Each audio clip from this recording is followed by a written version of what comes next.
disagree with Mr. Hahn. I think the Minnesota mandate, which was the first in the nation for ethanol, has been crucial to the development of the economy in Minnesota, trying to boost market prices and also add value for Minnesota corn producers through the ethanol production.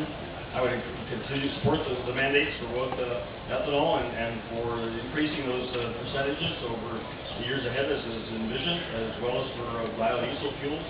I'm a strong supporter of ethanol, E85 fuel, when it's in the U.S. Senate, for increase to the national renewable fuel standards that would extend those Minnesota pioneering standards across the country, so that we change the country's dependency from imported oil or even domestically produced oil to indigenous renewable crop resources and biofuels here. You know, there's never been ethanol spill in the Gulf of Mexico that's destroyed the ecology of that part of this country the way it happened this summer. So we have all sorts of reasons, economic and ecological, to move to biofuels and other biofuels. Margaret Anderson. I would not only support the biofuels mandate, I will continue to support the biofuels mandate, as I have all along in my career. We have the father of the biofuels mandate out in the audience today, Dave Frederickson. His first work in the legislature was to put this in place. We need to keep up with this. We need to make sure that we are working towards a more efficient product in biofuels. And I know that is happening out here because there's innovation going on. There's innovation going on with AURI. There's innovation going on with the University of Minnesota.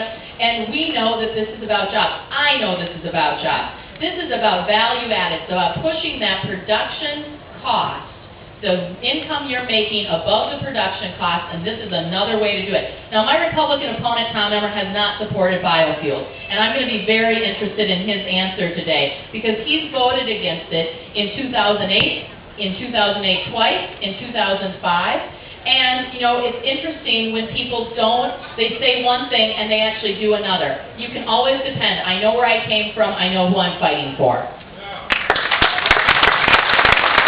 Tom Horner.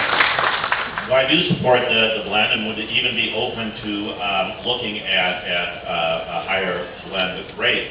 But I also think, look, we've got a $6 billion shortfall. Let's be realistic. Everybody up here says we're going to cut government, we're going to make government smaller, and no one says, and here's where we're going to start. I do think, honestly, we need to transition away from the subsidy for ethanol. I think we need to look at an entirely new policy for renewable and alternative energy that is based in research at the universities around the state so that we get the best technologies coming out, support from government, from the public, that is fair, that is transparent, and that moves the market forward, and the policies that are environmentally responsible. And so we have to be honest with people to say we do need new energy policy, we don't need more government. Tom Emmer.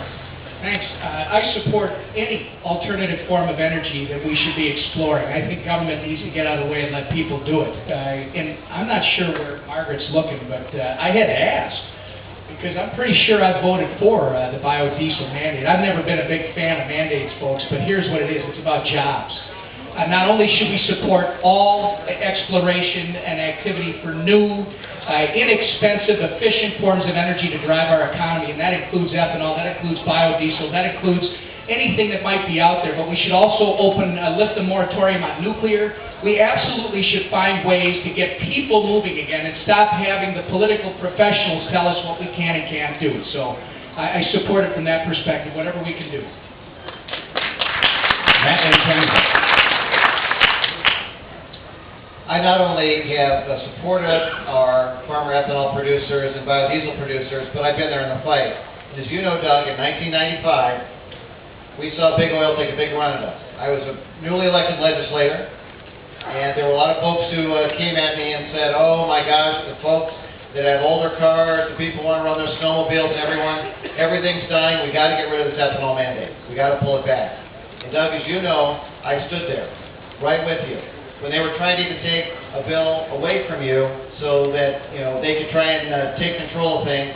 I stood with you, and I stood with the Farmers Union and Farm Bureau on that because it's so important. Because we need value added. I believe we actually need to make sure that we take the next steps.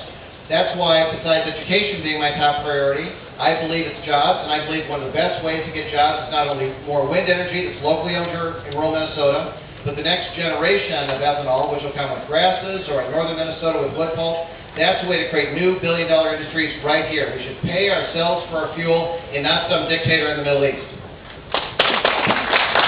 All right, we're going to take